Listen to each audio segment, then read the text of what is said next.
নমস্কাৰ লুইতপৰীয়া বিচাৰ দৃষ্টি লৈ আপোনাক স্বাগতম। আজিৰ শব্দ পৰ্যালোচনাত আমি এনে এটা শব্দ আজি পৰ্যালোচনা কৰিম বা ইয়াৰ অৰ্থ জানিম যে আমি সকলোৱে এজনক পাবৰ কাৰণে বা এজনৰ ওচৰত আমি নতশিৰে নতমস্তক হওঁ বা সেৱা অৰ্চনা কৰোঁ। সেইজন হল আমাৰ ভগৱান। তো আমি আজি এই ভগৱান শব্দৰ অৰ্থ যি আছে সেই ভগৱান শব্দৰ অৰ্থৰ ওপৰত আমি আজি অলপ পৰ্যালোচনা কৰিম। যে প্ৰথমতে চাওঁ যে ভগৱান শব্দটোৰ বৰ্ণ কি বৰ্ণ আছে। প্ৰথম কথা হল ভ আছে, গ আছে, ব আছে, আ আছে আৰু ন আছে।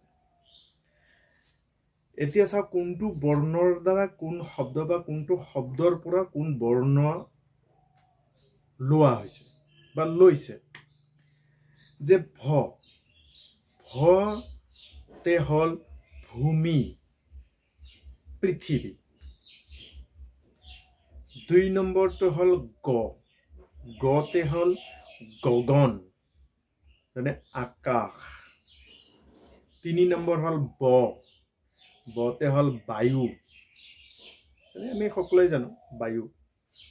৪ নম্বৰ হল অতে অগ্নি, জুই। ৫ নম্বৰ বৰ্ণ হল নতে হল নীৰ মানে পানী। আৰু এই যে ৫টা যে বস্তু আছে আকাশ, ভূমি, পানী, জুই আৰু বায়ু, আচলতে এই গোটেইখিনি যে পঞ্চতত্ব যি আছে সেই পঞ্চতত্ব মিলাই সেইটোকেহে আচলতে ভগৱান বুলি কোৱা হয়। এই পঞ্চতত্ব আকাশ, ভূমি, বায়ু, পানী, জুই, আচলতে এই ৫টা বস্তুৰ এই ৫টা শব্দৰ প্ৰথম বৰ্ণ লৈহে ভগৱান শব্দ গঠন হৈছে। যে এই কেইটাক যে ভগৱানে আমি যাক ঢুকি নোপোৱা বা আমি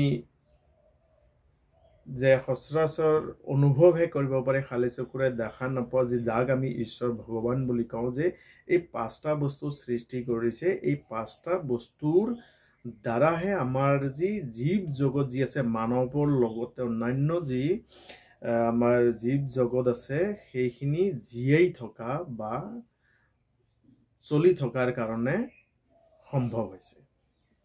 এইকাৰণে আমি ভগৱানক শ্ৰদ্ধা কৰা মানে, ভগৱানক পূজা কৰা মানে কি এই ৫টা বস্তুৰ, এই ৫টা বস্তুৰ প্ৰতি আমি ধাৰ্মিক হ'ব লাগে, শ্ৰদ্ধা থাকিব লাগে। সেইকাৰণে ধৰ্ম শব্দৰ পৰ্যালোচনাত কোৱা হৈছে যে বিষয়টা যে ধাৰণ, পোষণ, পালন, ৰক্ষণ যেতিয়া আমাৰ এই গোটেইখিনি হ'ব তেতিয়া আমাৰ ভগৱান সন্তুষ্ট হ'ব। যেতিয়া ভগৱান সন্তুষ্ট হয়, ভগৱান সন্তুষ্ট হলে শিষ্যক সন্তুষ্টি ৰাখিব। আৰু যেতিয়া ভগৱান সন্তুষ্টি নাই, ভগৱান মানে এই যি আপোনাৰ ভূমি, গগন, বায়ু, অগ্নি, পানী যেতিয়া সন্তুষ্টি নাথাকিব, তেতিয়া যদি ভগৱান সন্তুষ্টি নথকা মানে যি শিষ্য সন্তুষ্টি নাৰাখিব। এতিয়া আমি আৰু এটা শব্দ লৈ চাওঁ যে ভাগৱত। সেই ভাগৱততো ৫টা বৰ্ণ আছে ভ, আ, গ, ব, ত। এতিয়া আমি চাওঁ ভাগৱত শব্দৰ যে কোন শব্দৰ পৰা কি বৰ্ণ লৈ ভাগৱত শব্দ গঠন কৰিছে। যে প্ৰথমতে হল ভ মানে ভূমি, অগ্নি, গগন, ব বায়ু, তৈয় জানি ইয়াৰ মানে হল পানী। এতিয়া এই ভাগৱত শব্দটো ভূমি, অগ্নি, গগন, বায়ু আৰু পানী শব্দৰ বৰ্ণৰ দ্বাৰা ভাগৱত শব্দ গঠন কৰে। যেনে এইকাৰণে কোৱা হয় যে কলি যুগত ভাগৱততেইহে ভগৱান পোৱা যায়। ভগৱান ভাগৱত দুটা একেই বস্তু।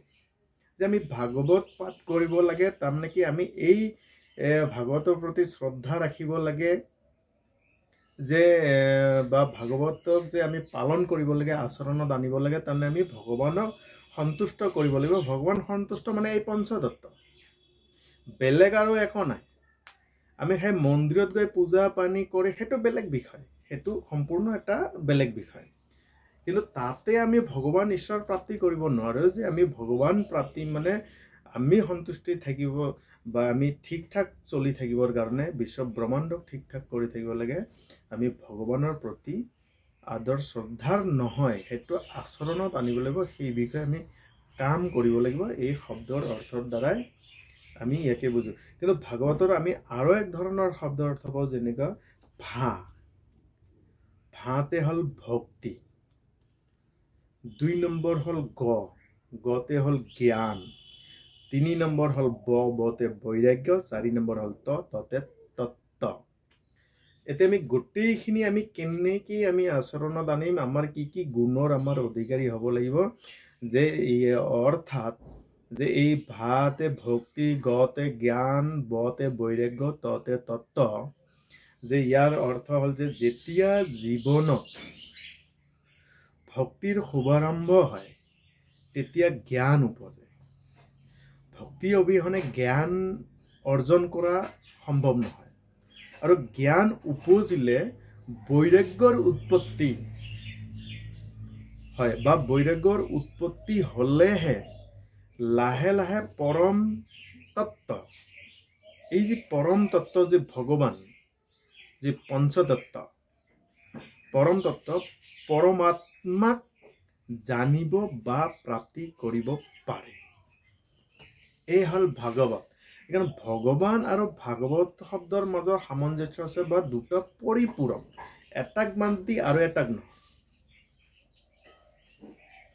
সেইকাৰণে ভাগৱত হ'ল এখন শাস্ত্ৰ, গতিকে সেই শাস্ত্ৰই হ'ল ভগৱান প্ৰাপ্তিৰ কাৰণে। ভগৱান প্ৰাপ্তি মানে আমি এই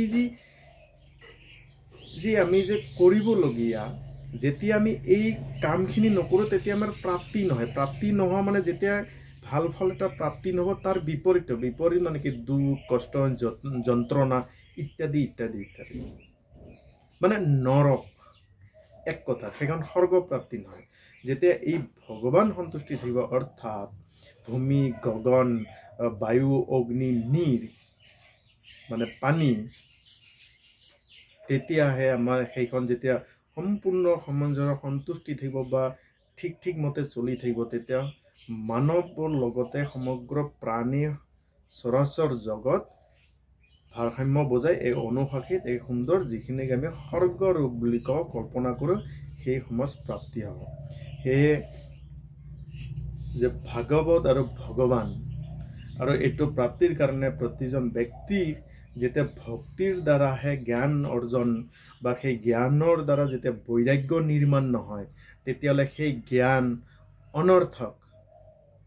আৰু যেতিয়া বৈৰাগ্য উৎপন্ন হ'ব, তেতিয়াহে আমি এই যে পৰমাত্মা পৰম তত্ত্ব প্ৰাপ্তি, মানে ইয়াৰ যিটো ফল, প্ৰাপ্তি মানে ফল, যিটো ফল পাওঁ আমি, সেইটো প্ৰাপ্তি হ'ব। মানে যেতিয়া গোটেই সংসাৰ যেতিয়া ঠিক ঠাক পৰিচালনা হ'ব, তেতিয়া আমি স্বৰ্গ সুখৰ যি প্ৰাপ্তি ফল, তেতিয়াহে আমি পাম।